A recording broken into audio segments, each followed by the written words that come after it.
落嚟同我打！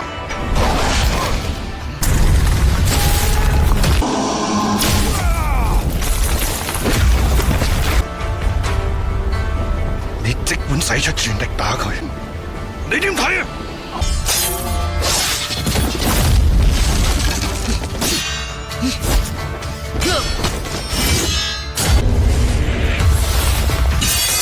Halo guys, semoga kalian diberikan kesehatan dan rizki yang berlimpah.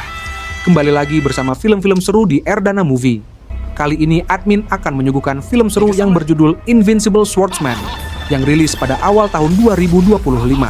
Di film ini menceritakan Ling Wuchong, yakni seorang pendekar pedang yang riang dan dikenal karena menguasai ilmu 9 pedang dugu. Ia lebih menyukai ketenangan dan menikmati anggurnya dibandingkan berhubungan dengan masalah. Dalam perjalanannya, ia menyelamatkan seorang wanita cantik dari cengkraman sekte iblis. Tak usah banyak cincong, yuk mari gas ke alur ceritanya. Tapi sebelum itu, jangan lupa subscribe channel ini ya.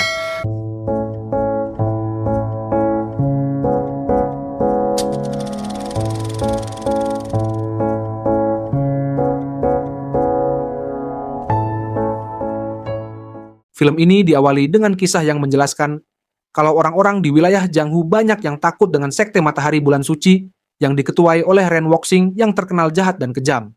Saking jahatnya, Ren Wuxing bahkan membunuh para pengikutnya sendiri, sehingga para pengikut yang tersisa memilih berpihak kepada sekte pendekar timur yang tidak terkalahkan. Karena hal inilah, beberapa kali ada orang yang mengaku sebagai pemimpin pendekar timur tak terkalahkan, dan mengajak berduel dengan Ren Wuxing, namun Ren Wuxing berhasil membunuh mereka semua, dan menggantungnya di tebing hutan kegelapan. Sampai akhirnya muncullah seorang wanita bernama Dongfang Bubai yang mengaku sebagai pendekar timur tak terkalahkan. Kemudian Ren Wuxing pun meremehkannya dan langsung menyerang. Akan tetapi wanita itu mampu menghindari setiap serangan Ren Wuxing dengan menggunakan jurusnya yaitu jarum dan benang sakti.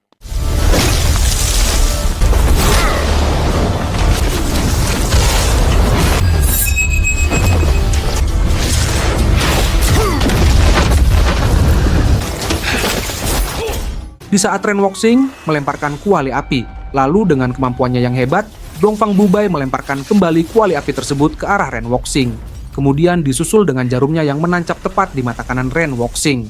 Setelah itu, Dongfang Bubai mengeluarkan ratusan jarum sakti yang menembus tubuh Ren Wuxing dan menangkapnya.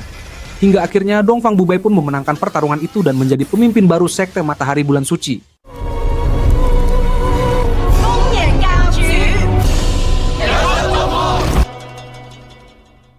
Scene beralih ke seorang pemuda yang doyan minum anggur. Dia adalah Ling Wuchong, yakni murid dari sekte Huasan.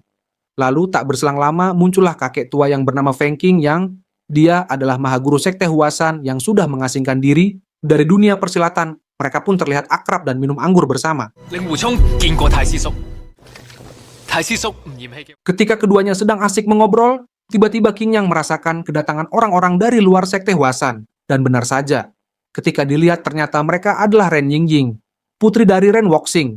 Ia datang bersama temannya yang bernama Lan Fenghuang. Namun, kedatangan mereka tak disambut dengan baik oleh orang-orang Huasan, hingga terjadilah pengeroyokan. Melihat hal itu, Ling Wuchong pun langsung menolong keduanya dan rela melawan salah satu pemimpin Huasan, yaitu Zhuo Lengchan. Akan tetapi hal itu dianggap salah karena Ling Wuchong menolong dan berteman dengan orang dari sekte jahat. Oleh karena itu, Ling Wuchong ditangkap dan dibawa ke gurunya, yaitu Yue Bukun.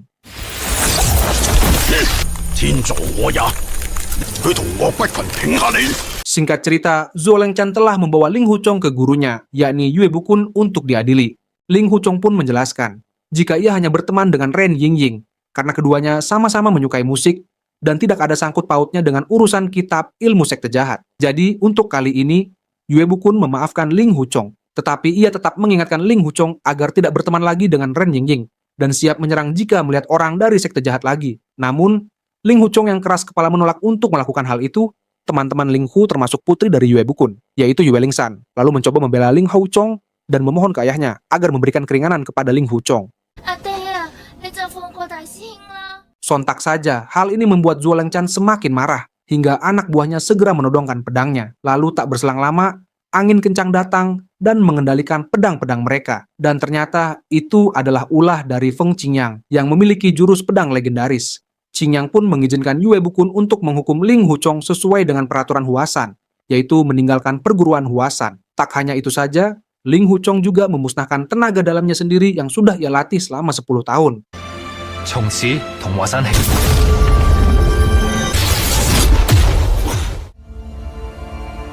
Setelah kejadian itu, Qing Yang pun memutuskan untuk menolong Ling Huchong dan memberikan separuh tenaga dalamnya yang setara dengan 20 tahun masa latihan Ling Huchong serta menjadikannya murid satu-satunya. 方老前輩，呢個靚仔關你哋咩嘢事啊？你認為你好打得過我？20年嘅耐力，嘿！為徒孫重塑經脈。胡聰，你要叫師兄啊，知唔知？ Sementara itu, di tempat lain Dongfang Bubai menemui gurunya yang kita sebut saja Master Misfi.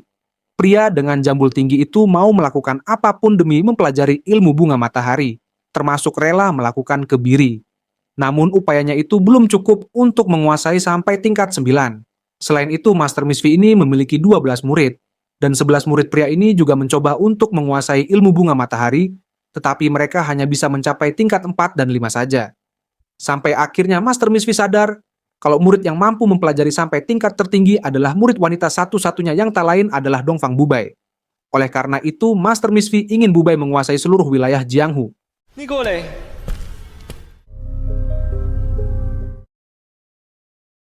東方不敗。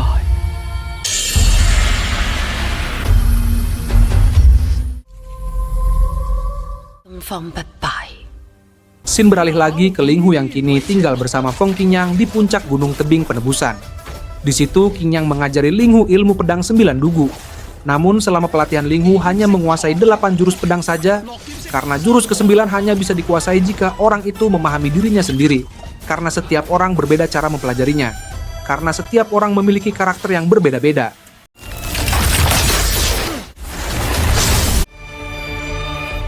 係徒孫緣分，遲遲都學。你呢個靚仔，你知唔知第9式點解？咁乜嘢係孤獨？都會有自己嘅孤獨㗎。 Lalu di saat Ling Hu dan Qingyang sedang makan, mereka melihat kelabang beracun yang membuat mereka heran, sebab di tempat itu jarang ditemukan hewan beracun. Dari situlah Ling Hu sadar kalau itu menandakan kedatangan Ren Yingying dan Lan Fenghuang. Tapi ketika keduanya sampai di seberang tebing penebusan, mereka heran karena jembatan yang biasa mereka lalui sudah tidak ada. Tujuannya adalah agar orang dari sakte lain tidak bisa masuk ke Huasan. Lalu Yingying sengaja memainkan kecapi sebagai tanda kedatangannya. Namun Ling Hu tetap tidak mau menemuinya. Lalu Qingyang pun memberitahu Ling Hu agar mengikuti kata hatinya sendiri. Kemudian setelah merenung, Ling Hu akhirnya menemui Yingying. Di situ Yingying dan Lan Fenghuang memberikan Ling Hu anggur khas buatan Sekte Matahari Bulan Suci sebagai ucapan terima kasih karena sebelumnya Ling Hu sudah menyelamatkan mereka.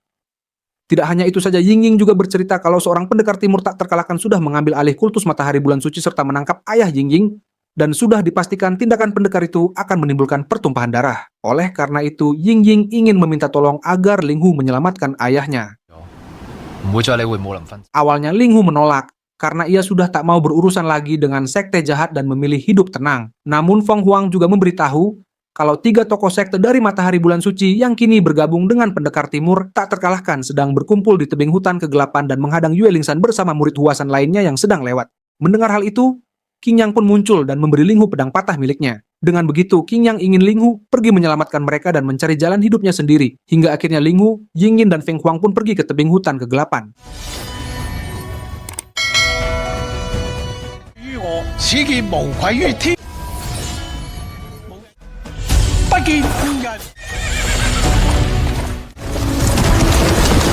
Sementara itu, di tebing hutan kegelapan, Yue Lingsan dan murid Huasan lainnya sedang menghadapi murid sekte Matahari Bulan Suci yaitu Tan Wuyu.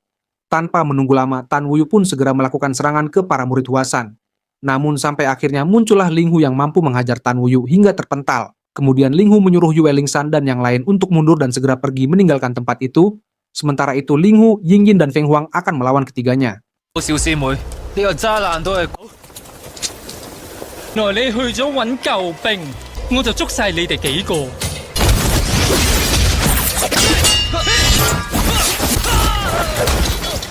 Lalu tak berselang lama datanglah Chen Huixing dan Qi Huiming untuk membantu Tan Wuyu, dan pertarungan pun semakin seru. 令狐大哥，小心啊！點解唔？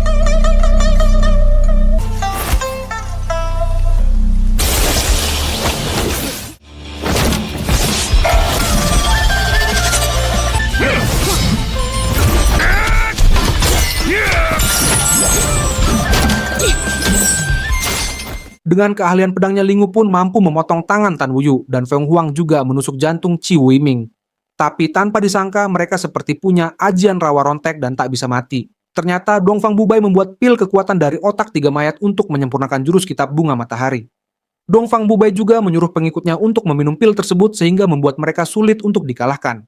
Meskipun begitu, Linghu tetap berusaha mencari titik kelemahan mereka. Lalu tanpa sengaja Linghu menyiramkan anggur ke jantung Qi Weiming dan ternyata itu bereaksi. Kemudian dengan segera Linghu menaburkan anggur ke pedangnya untuk melawan mereka. Dan alhasil tiga musuh itu langsung memilih untuk kabur.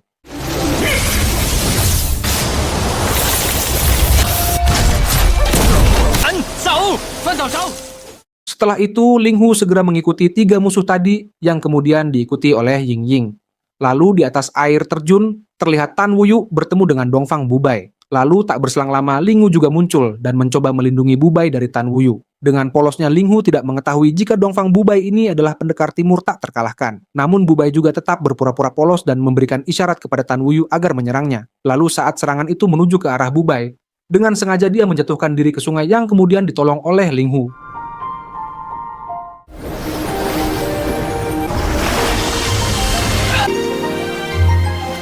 Setelah berada di bawah, Bubai kemudian memberikan anggur ke Linghu yang membuat Linghu ketagihan. Karena itu adalah anggur ternikmat yang pernah Linghu minum. Linghu kemudian menanyakan nama Bubai, tetapi Bubai mengaku jika ia tidak memiliki nama. Akhirnya Linghu pun memberinya nama Shaoyu. Linghu yang mengira kalau Bubai adalah gadis polos yang tinggal di hutan, kemudian mengajaknya untuk ikut dengannya. Dan pergi dari hutan itu, tetapi Bubai menolak dan mengatakan jika dia terlahir di hutan gelap tersebut dan tak perlu mencemaskannya. Setelah itu, Linghu pun pergi untuk melanjutkan perjalanannya dan berjanji akan menemui Bubai lagi jika urusannya sudah selesai.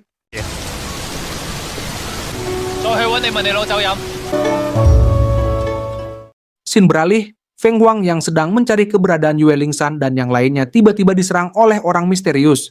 Sementara itu, di tempat lain, Linghu yang sedang berjalan di tengah hutan juga diserang oleh seseorang.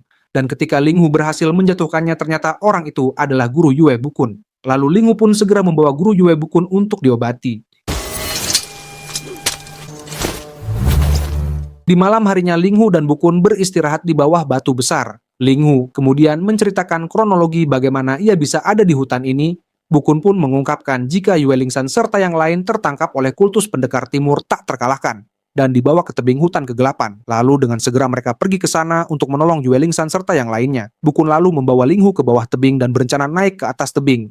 Tapi di tengah perjalanan Bukun mengeluarkan belatinya dan dengan liciknya ingin menikam Linghu. Beruntung upayanya itu gagal karena tiba-tiba banyak anak panah mengincar mereka. Kemudian mereka pun memutuskan untuk berpencar.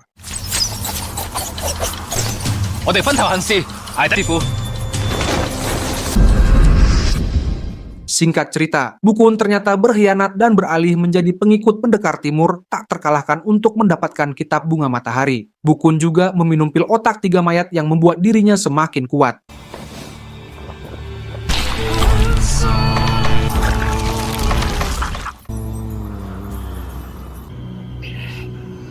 Bubai kemudian memerintahkan Bukun untuk menangkap pemimpin lain di Huasan yang tergabung dalam aliansi perguruan pedang lima gunung. Junming. Di malam harinya, Linghu menyusup ke dalam perguruan sekte matahari bulan suci untuk melepaskan teman-temannya. Di dalam sana, Linghu bertemu dengan Bubai yang ia kenal sebagai Shaoyu. Lalu Bubai pun pura-pura kalau ia datang ke tempat itu untuk mencari anggur. Kemudian Bubai menawarkan bantuannya untuk melepaskan Yue Lingshan dan yang lainnya. Tetapi sebelum itu keduanya minum-minum dulu.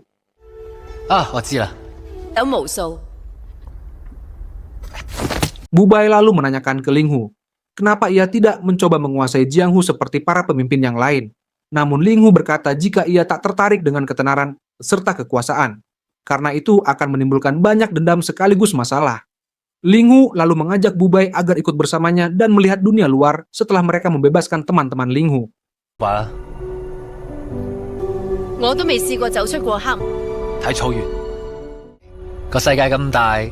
Setelah panjang lebar ngobrol dan minum-minum, Lalu keduanya mulai melancarkan aksinya di mana Bubai pura-pura menangkap Ling Hu dan memasukkannya ke dalam penjara bersama Yue Lingsan serta yang lain. Dan saat itulah Ling Hu serta yang lain menyerang para penjaga lalu melarikan diri.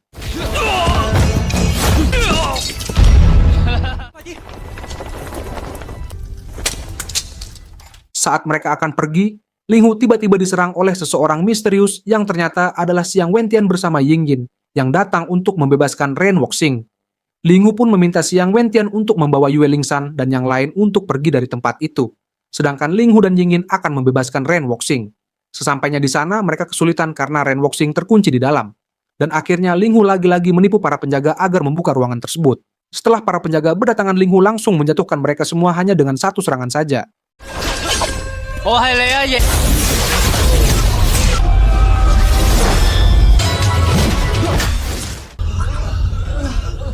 Sementara itu, Ying Yin dengan segera menemui ayahnya yang disandra. Ren Wuxing pun akhirnya terbebas dan meluapkan kekesalannya dengan membunuh para mantan prajuritnya, yang dulu beralih ke pendekar timur tak terkalahkan, termasuk Tan Wuyu, Chen Huixing, dan Qi Weiming.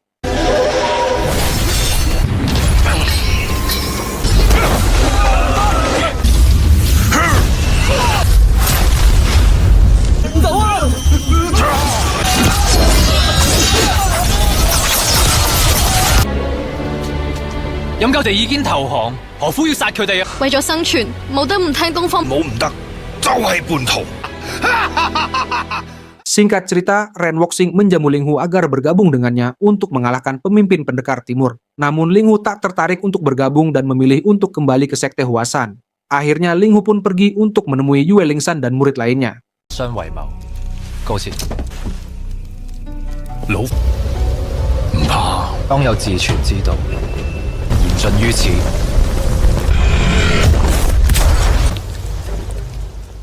Setelah Ling Hu kembali, mereka pun minum-minum untuk merayakan kebersamaan mereka lagi. 我試先啦，師傅翻嚟，我哋一齊翻華山。 Lalu di malam harinya saat yang lain tertidur, Ling Hu pergi diam-diam karena masih ada janji dengan Dongfang Bubai. Keesokan harinya, di saat Ling Hu berjalan di pasar, tak sengaja dia melihat Yue Bukun dan segera mengikutinya masuk ke dalam sebuah gubuk. Dan ternyata Bukun sedang menjalankan misi yang diperintahkan oleh Dongfang Bubai, yakni membunuh 4 temannya yang bergabung dalam aliansi pedang 5 gunung.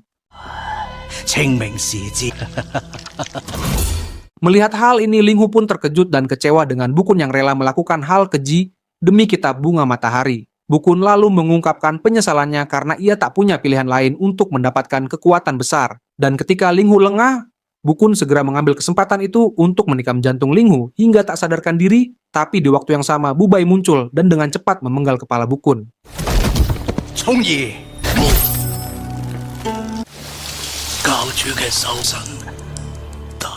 Bubai kemudian membawa Ling Hu ke sebuah rumah di mana Bubai mengobati luka Ling Hu. Kemudian ketika Ling Hu kembali tersadar, Ling Hu mengungkapkan kalau ia datang menepati janjinya untuk mengajak Bubai pergi dan juga membawanya ke suatu tempat. Dan setelah apa yang sudah mereka lalui, akhirnya keduanya mulai saling memiliki perasaan. 仲話過我要帶你離開呢度。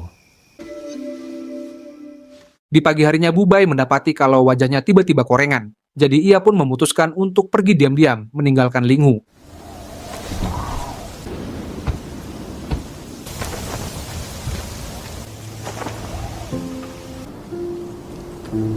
Ling Hu pun berniat kembali ke murid Wasan lainnya. Namun di tengah perjalanan, ia melihat orang-orang sedang menyembah pemimpin pendekar timur tak terkalahkan. Meskipun Bubai kini menggunakan cadar, tapi Ling Hu masih mengenalinya. Dan dari sinilah Ling Hu baru sadar jika wanita yang ia cintai ternyata adalah pemimpin sekte jahat pendekar timur tak terkalahkan. Sementara itu, Feng Huang yang berhasil tertangkap kemudian dibawa ke hadapan Bubai, di mana Bubai menggunakan jarum serta benangnya untuk menusuk leher Feng Huang dan kemudian meminum darahnya. Seketika koreng di wajah Bubai pun hilang.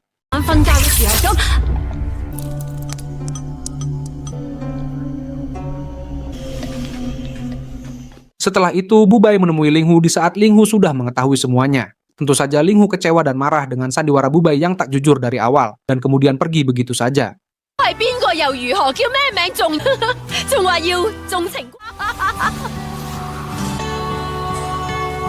Singkat cerita, Ling Hu pun kemudian sampai di Huasan dan mendapati seluruh tempatnya terbakar, serta murid-muridnya terbantai. Tetapi untungnya Yue Lingsan masih hidup, masih hidup, meskipun kedua matanya mengalami kebutaan. Yue Lingsan lalu menceritakan, kalau pelaku pembantaian ini adalah pemimpin pendekar timur tak terkalahkan yang tak lain adalah Bubai.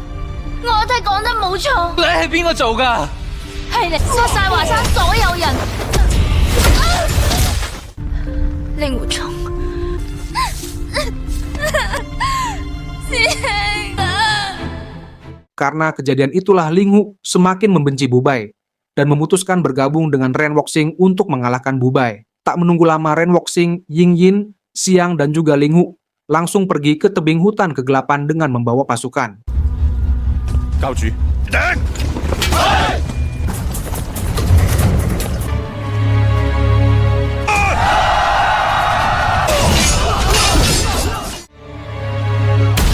Saat siang dan pasukan Matahari Bulan Suci sedang melawan pasukan pendekar timur, Ling Hu, Ren Woxing, dan Ying Yin langsung pergi menghadapi Bubai. Ling Hu kemudian mengungkapkan kecewaannya kepada Bubai karena sudah membunuh murid-murid Huasan. Lalu tak menunggu lama pertempuran besar antara mereka pun terjadi. 有仇報仇。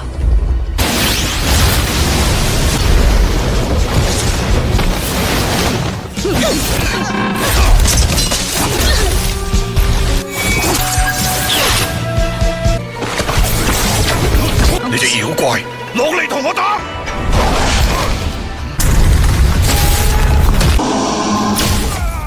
Dalam pertarungan itu, Bubai dengan santainya melawan mereka dan berhasil melukai Ren Woxing. Hingga akhirnya Ling Hu pun turun tangan untuk berduel dengan Bubai.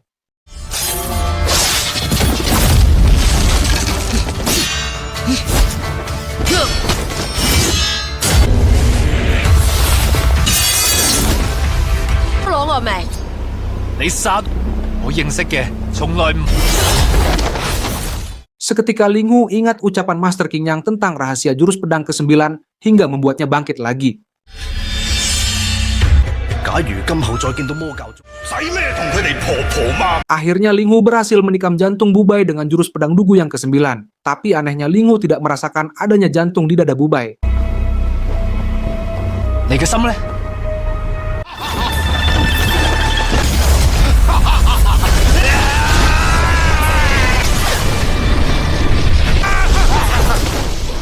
Sampai akhirnya Ren Woxing pun menggunakan kekuatannya untuk mendorong Bubai hingga jatuh ke jurang. Lalu dengan segera Ling Hu pun ikut terjun untuk menangkap Bubai. Dan kini terungkaplah kalau sebenarnya Ling Hu sudah tak tertolong setelah jantungnya ditikam oleh Yue Bukun pada waktu itu. Jadi Bubai pun memutuskan untuk memberikan jantungnya kepada Ling Hu. Bubai juga rajin minum obat otak mayat agar tetap hidup karena sudah tidak memiliki jantung lagi.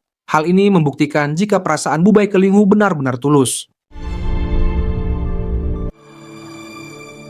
Singkat cerita, di malam harinya Ren Woxing tertawa kegirangan merayakan kemenangannya karena telah berhasil menghabisi Bubai. Mendengar suara tawa itu, Lingsan jadi sadar kalau suara itu sama dengan suara pelaku yang membantai para murid Huasan tempo hari. Yang artinya pelaku pembantaian di Huasan bukanlah Bubai melainkan Ren Woxing. Tapi ketika Ling Hu berusaha melakukan balas dendam ke Ren Woxing, Yue Lingsan segera menghentikannya karena akibatnya hanya akan menimbulkan pertumpahan darah. Kemudian Ren Woxing menawarkan Ling Hu untuk menjadi wakil kultusnya. Tetapi Ling Hu langsung menolak dan pergi bersama Yue Lingsan. Begitu pula dengan Ying Yin yang sebenarnya sudah mengetahui kekejaman ayahnya. Dan akhirnya Ying Yin juga pergi meninggalkan ayahnya.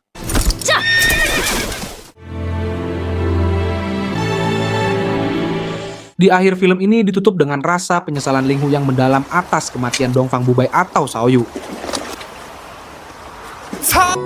父親，誰負誰